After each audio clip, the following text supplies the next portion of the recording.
बिस्मिल्लाहिर्रहमानिर्रहीम। अज़ीज़ तलबा तलबात, मैं उम्मीद करता हूँ आप सब लोग खैरियत से होंगे।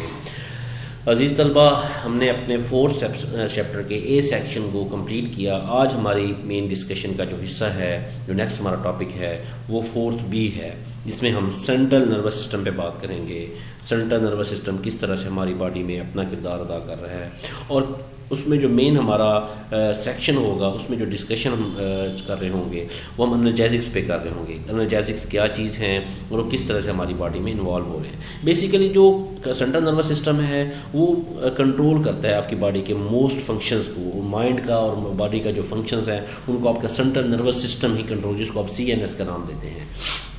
तो ये कंसिस्ट करता है 2 पार्ट्स पे, जिसमें ब्रेन और स्पाइनल कॉर्ड होता है। तो जो ब्रेन है वो आपका सेंटर ऑफ आउटर थॉट है, और जो आपके पास वो आ रहा है, जो आपका मेन जो ब्रेन आ रहा है वो सेंटर ऑफ द थॉट है, और दूसरा आपके पास जो पोर्शन आ रहा है वो आपके पास ये आपका इंटरप्रेटर जो है, आउटर एक्सटर्नल एनवायरनमेंट है, तो ओरिजिन ऑफ कंट्रोल उसमें ये कंसिडर किया जा रहा है।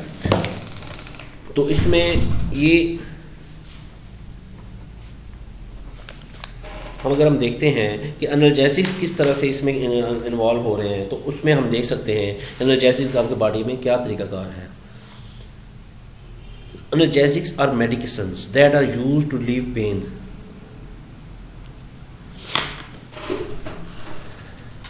तो एनाल्जेसिक आपका पेन रिलीव करते हैं। They are also known as pain killer in your body, ठीक है, और पेन रिलीव्स करते हैं। टेक्निकली अगर ये टर्म देखी जाए तो एनाल्जेसिक जो है वो रेफ़र करती है, इसमें जो मेडिकेशंस हैं जो प्रोवाइड की जाती हैं आपके पेन को रिलीव करने के लिए, without putting you to sleep और making you loss of consciousness lose, जो आपका कॉन्शियसनेस लूज हो जाता है, उसको चीज़ को दोबारा वापस लाने के लिए ये आपको सपोर्ट करती है। तो इस तरह से आपके जो एनाल्जेसिक्स हैं आपकी बॉडी में होने वाले तमाम किस्म के जो प्रॉब्लम्स हैं उनको ये ट्रीट कर रहे हैं। तो अगर हम इनकी क्लासेस पे बात करते हैं एनाल्जेसिक्स की, तो इसलिए आपके पास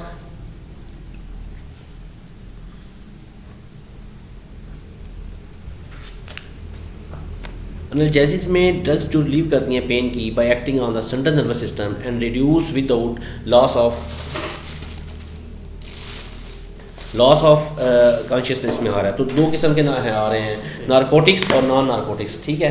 तो उसमें नॉन नारकोटिक एनाल्जेसिक्स में जो है वो प्रोड्यूस करती हैं significant depression of central nervous system, जिसमें आपके पास सैलिसाइलेट है और आपके पास रिलेटेड कंपाउंड्स हैं। जबकि नारकोटिक एनाल्जेसिक्स जो है वो प्रोड्यूस करते हैं depression of the central nervous system. तो अगर इसको क्लासिफाई किया जाए तो आपके पास नेचुरल एनाल्जेसिक्स और सिंथेटिक एनाल्जेसिक्स जो हैं वो मेनली कंसिडर किए गए हैं।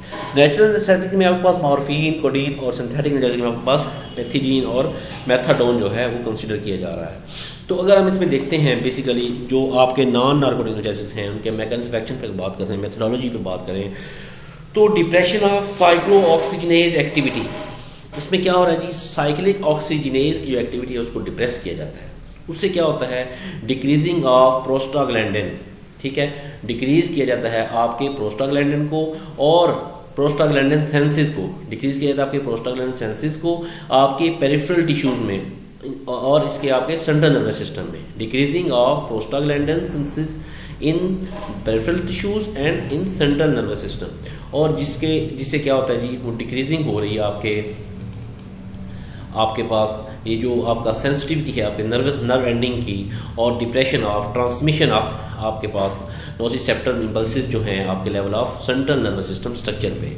तो इसमें अगर हम देखते हैं कि पेन जो है वो रिलीविंग एक्शन है आपके नॉन ऑपियोइड एनाल्जेसिक के लिए, और पार्टली कनेक्टेड है आपके एंटी इन्फ्लेमेटरी एक्टिविटी के साथ। तो इसमें अगर हम इस तरह से देखते हैं कि आपका प्री साइनेप्टिक न्यूरॉन जो हैं उसमें सेंसेस ऑफ न्यूरोट्रांसमीटर देखे जाएँ तो उसमें किस तरह से आप देख सकते हैं कि आपका एक डायग्रामेटिकल स्कीम आपके सामने वेज़ा की गई है। इसमें एक्सप्लेनेशन है मैकेनिज्म एक्शन ऑफ ऑपियोइड एनाल्जेसिक का। तो रेफरेंस अगर लिपन कॉर्ड्स का रेफरेंस है, ठीक है, तो आप इसमें देखें आपका फर्स्ट टारगेट क्या है, इनहिबिट कैल्शियम चैनल, ठीक है। कैल्शियम चैनल आपका देखें आपके पास रेड इंडिकेट कर रहा है आपको पेन हो रहा है। आपके पेन को रिलीव करने के लिए प्री साइनेप्टिक न्यूरॉन जो हैं वो सेंसाइज करते हैं आपके न्यूरोट्रांसमीटर को, ओपॉइड एनाल्जेसिक उनमें ओपॉइड रिसेप्टर्स के साथ जाके अटैच हो जाते हैं, और जो आपके उसमें आपके पेन के जो रिसेप्टर्स हैं, आपकी स्टोरेज ऑफ न्यूरोट्रांसमीटर जो सेंसिटाइज कर रही हैं आपकी प्री सिनेप्टिक न्यूरॉन्स, उनकी फिर स्टोरेज हो रही है, ठीक है। फर्स्ट टारगेट क्या है, उनको स्टोर करना, और इधर से आपके जो इनहिबिट करते हैं कैल्शियम चैनल को, वो उनकी आपकी कैल्शियम की एंट्री जिधर आपके न्यूरोट्रांसमीटर रिलीज हो रहे हैं वहाँ पे हो रही है। तो वहाँ से जैसे जैसे आपके न्यूरोट्रांसमीटर की स्टोरेज होती जाएगी, आपका जो सेकंड टारगेट है ओपॉइड जो है ओपॉइड रिसेप्टर के साथ आ रहा है, तो वहाँ वो पोटाशियम चैनल जो है वो आपकी बॉडी से बाहर निकाल देंगे। तो जैसे जैसे पोटाशियम चैनल आपकी बॉडी से बाहर निकलेगा, इससे आपका पेन का रिलीफ मिलेगा, ठीक है। अगर हम इसकी जैसे क्लासिफिकेशन पे बात कर रहे थे, एनाल्जेसिक्स में अगर देखें तो माइल्ड एनाल्जेसिक और स्ट्रॉन्ग एनाल्जेसिक, एस्प्रिन आपके पास आइबुप्रोफेन माइल्ड एनाल्जेसिक्स के ज़ुमरे में आ रहा है। अगर हम इसमें देखते हैं स्ट्रॉन्ग एनाल्जेसिक्स में ओपियम हीरोइन जो है वो आपके पास स्ट्रॉन्ग एनाल्जेसिक में आ रहा है, जिसमें कोडीन, और आपके पास माइल्ड में एसिटामिनोफेन जो है वो माइल्ड एनाल्जेसिक्स में आ रहा है। तो अगर इसमें माइल्ड एनाल्जेसिक्स में हम देखते हैं तो हमारे पास माइल्ड एनाल्जेसिक जो है वो over the counter pain relief है, और ये फीवर डिप्रेशंस के तौर में इस यूज़ हो रहा है। अगर हम इसकी एग्जांपल में देखते हैं तो माइल्ड एनाल्जेसिक जो है वो इंक्लूड करता है एस्प्रिन को, एसिटामिनोफेन को, और आइबुप्रोफेन जो है इसमें मेनली कंसीडर की गई है। अगर एडजेक्वेंट एनाल्जेसिक्स की बात करते हैं कि जो ऐसी क्लासेस ऑफ ड्रग्स जो आपको एनाल्जेसिक्स में हेल्पफुल होती हैं, आपके लिए फ़ायदेमंद साबित होती हैं, आपको आप एनाल्जेसिक का जो फिनोमिना है उसको प्रमोट करती हैं, उसमें आपके पास मेनली एंटी डिप्रेसेंट्स हैं, एंटी एपिलेप्टिक्स हैं, एंटी एरिथमेटिक्स हैं, टॉपिकल्स हैं, स्टेरॉइड्स हैं, और मसल रिलैक्सेशन है। अगर हम इनकी ड्रग्स पे वन बाय वन बात करें तो ये मतलब एक एडिशनल चीज़ें हैं, इनका आपको आइडिया होना चाहिए किस तरह से पेन आपकी बॉडी में यूज़ हो रहा है। तो एंटी डिप्रेसेंट्स के हवाले से आपके पास एमिट्रिप्टिन जो है वो मेनली यूज़ होने वाला इसमें उसमें यूज़ हो रहा है। तो एमिट्रिप्टिन के साथ साथ एमिप्रामीन और वेंलाफेक्साइम जो है वो यूज़ हो रहा है। और एंटी एपिलेप्टिक की जब बात करते हैं तो उसमें गाबापेंटीन, कार्बामेज़ेपिन और फेनिटोइन जो है ये इसमें ड्रग्स यूज़ हो रही हैं। एंटी अरिथमेटिक्स जो है मैक्सिलेटिन जो है वो आपका मेन ड्रग इसमें कंसिडर किया गया है। टॉपिकल के हवाले से लिडोकेन जो है एज आ टॉपिकल ड्रग यूज़ हो रही है, और प्रेडनिसोन जो स्टेरॉइड हैं आपके वो भी इसमें कंसिडर हो रहे हैं। अगर हम इसमें मसल रिलैक्सेशन की बात करें तो साइक्लोबेंजाप्राइन जो है या बैक्लोफिन जो है वो आपका मेन इसमें केमिकल साल्ट कंसिडर किया जा रहा है। तो अगर हम इसमें एग्जांपल देखते हैं आपके एनाल्जेसिक्स की जो आपके हेडेक में यूज़ हो रही हैं, तो सबसे पहले एसिटामिनोफेन जो है वो आपकी मेन क्लास है, जिसमें आपके ब्रांड जो है टाइलिनोल जो है रेगुलर एंड एक्स्ट्रा स्ट्रेंथ के साथ, और टाइलिनोल 8 आवर्स में ये आपके पास कंसिडर किया जा रहा है।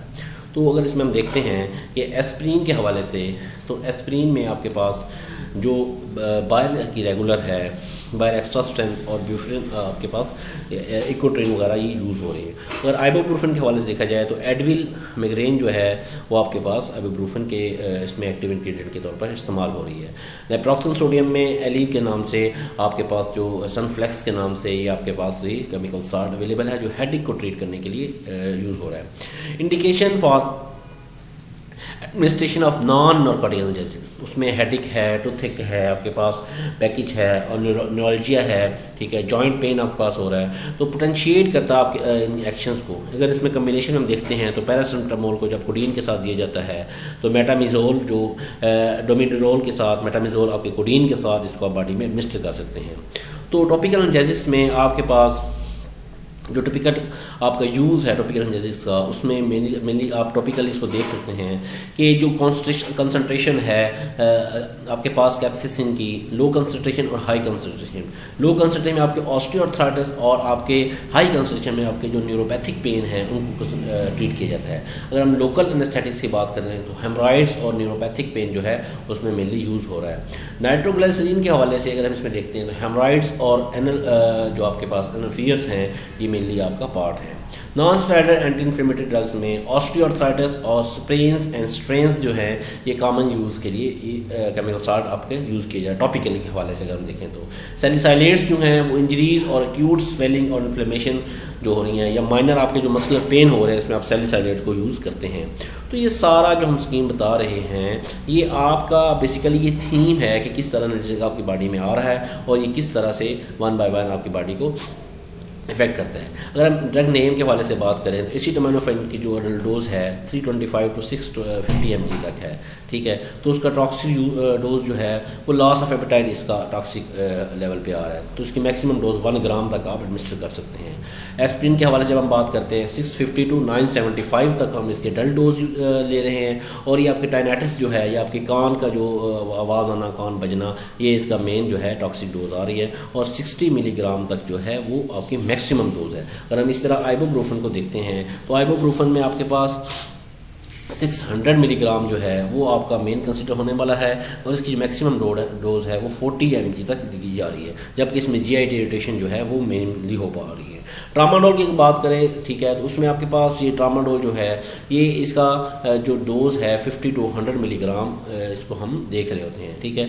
और इसके साथ साथ आपके पास टोराडोल वगैरह जो है उनके 60 मिलीग्राम तो 30 मिलीग्राम उनकी नॉर्मल अडल्ट डोज जो है वो रिकॉर्ड की गई है। इसका ऑलमोस्ट टॉक्सिक लेवल जो है वो जो आइबोप्रोफेन में है कि GI इरिटेशन हो रही हैं, आपके प्लेटलेट डिसफंक्शन हो रहे हैं, रीनल डिसफंक्शनिंग हो रही है, ब्रोंकोस्पाज्म वगैरह इसमें कंसिडर किए जा रहे हैं। WHO के मुताबिक एनाल्जेसिक लीडर क्या है, एनाल्जेसिक किस तरह से ट्रीट किया जा रहा है। नॉन ओपियोइड एनाल्जेसिक, अगर एडजुवेंट एनाल्जेसिक की बात करें तो ये किस तरह से इनका मतलब तरतीब बन रही है। तो हम स्टेप 1 में देखें, आपके पास माइल्ड पेन इंटेंसिटी आ रही है, तो उसमें आपके पास वीक आपके ओपियोइड्स हैं, ठीक है। वीक ओपियोइड से आपके क्या मुराद है, नॉन ओपियोइड एनाल्जेसिक्स और आपके एडजुवेंट इसमें कंसिडर किए जा रहे हैं। माइल्ड से मॉडरेट पेन इंटेंसिटी की तरफ जब हम आते हैं तो उस वक्त हम दरमियान में वीक और स्ट्रॉन्ग की दरमियानी पोजीशन में, तो आपके स्ट्रॉन्ग और वीक के दरमियान में जो ओपियोइड्स आ रहे हैं वो कंसिडर किए जा रहे हैं। जबकि सीवियर पेन में अकॉर्डिंग टू WHO आपका स्ट्रॉन्ग ओपियोइड जो है वो उसमें आपके कंसिडर किए जा रहे हैं। तो ये जो स्टेप्स हैं, नॉन ओपियोइड्स स्टेप 1 में कौन से आ रहे हैं, स्टेप 2 में कौन से, स्टेप 3 में, अगर उनको 1 by 1 देखें तो पेन को कंट्रोल करने के लिए स्टेप 1 में नॉन ओपियोइड जो आ रहे हैं, एस्प्रिन आ रही है, पैरास्टामोल आ रही है, तो उसमें WHO क्या कहता है, माइल्ड पेन इंटेंसिटी, ठीक है। और जब हम स्टेप 2 पे आते हैं, पेन परसिस्टिंग आ रहा है या इंक्रीज़ हो रहा है, तो आपके जो वीक ओपियोइड्स हैं, माइल्ड टू मॉडरेट पेन जो कोडीन आती है, नॉन ओपियोइड एनाल्जेसिक आते हैं, तो वो उसमें आ रहे हैं, ठीक है, जिसमें आपके पास मेनली मॉडरेट पेन इंटेंसिटी आ रही है। अगर स्टेप 3 पे जाते हैं, जब पेन मजीद बढ़ रहा है, तो स्ट्रॉन्ग जो आपके ओपियोइड्स हैं, इसमें आपके पास मॉर्फिन वगैरह है वो कंसिडर की जा रही है, तो ये इस तरह से आपके ब्लड को कंट्रोल करते हैं। तो ये WHO की गाइडलाइंस हैं जिनको हम इस तरह से कंसिडर कर रहे हैं। तो अगर हम इसमें देखते हैं, आपके पास मेनली जो पेन है क्या चीज़, टोटल पेन की डेफिनेशंस किस चीज़ में पूरी उतरती है। तो फिजिकल पेन क्या है, उसमें सिम्टम्स आते हैं, एडवर्स इफेक्ट्स आ सकते हैं। अच्छा, कुछ जो पेन्स हैं वो आपकी भूख की वजह से आ रहा है, कुछ पेन आपकी परेशानी की वजह से आ रहा है, ठीक है, कुछ पेन आपके माहौलियाती तब्दीली की वजह से आ रहा है। तो मतलब ये सिनेरियोज़ हैं, और हम इसमें देखते हैं ये सारी चीज़ें मिलकर एक पेन बनाती हैं जिसको आपको अगर हम डिप्रेशन पे बात करते हैं तो लॉस ऑफ सोशल पोजीशन जो है, लॉस ऑफ जॉब प्रेस्टीज जो है, और इनकम जो है, मतलब आपको अपनी कमाई का ख़तरा हो कि ज़्यादा थोड़ी है, मुझे मसाइल कम है, मुझे ज़्यादा मतलब आमदनी होनी चाहिए, ये चीज़ें डिप्रेस करती हैं। ये जो डिप्रेशन हैं ये होली सोली आपके लिए पेन का बायस बनती हैं। आपके पास लॉस ऑफ फटीग जो है, इंसोम्निया आ रहा है, क्रोनिक फटीग आ रही है, बहुत ज़्यादा आप थके हुए हैं, तो ये चीज़ें भी आपको होली सोली पेन की तरफ लेके जा रही होती हैं।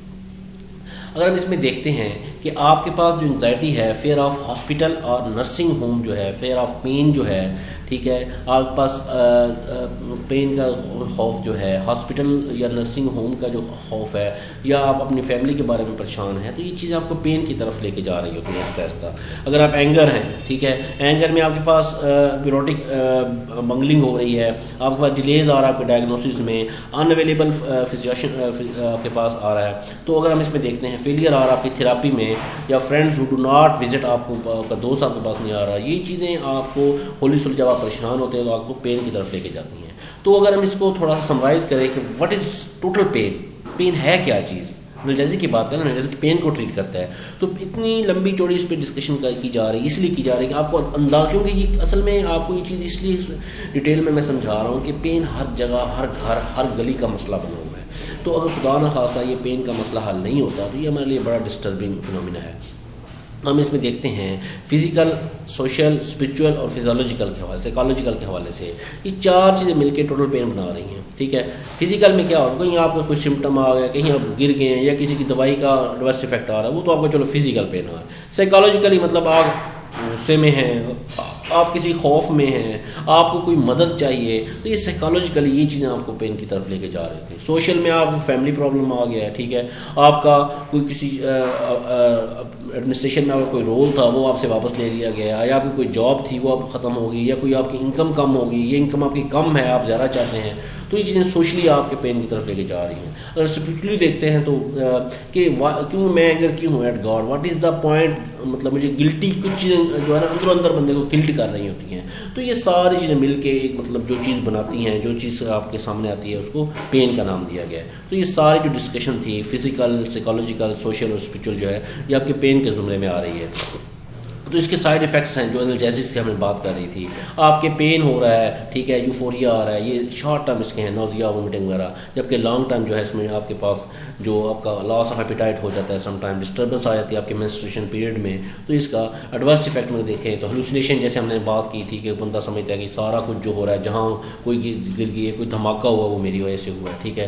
कंट्राइंडिकेशन में मार्फिन के साथ इसको हम मेनली कंट्राइंडिकेट करते हैं, और एपिलिप्सी के पेशेंट में इसको भी एनाल्जेसिक्स जो है उनको कंट्राइंडिकेट किया जाता है। तो ये सारी लंबी चौड़ी डिस्कशन का मकसद ये था कि आपको एनाल्जेसिक्स को तो बताना ही बताना था, उसकी क्लासेस के बारे में तो आपको वेज़ा करना था, लेकिन जो मेन पेन का सिनेरियो था, पेन है क्या चीज़, उसके लिए कंसेप्ट आपका क्लियर करना था। तो ये अगर कोई चीज़ आपके लिए कन्फ्यूजन हो, कहीं समझ ना आई हो, तो आप उसको मुझसे पर्सनली व्हाट्सएप करके पूछ सकते हैं। अगर सारी चीज़ें क्लियर हैं तो आप काइंडली मेहरबानी फरमा कर इसको राइट डाउन कर लें, अपने पास नोट कर लें, ताकि हम इसको फिर असेस कर सकें।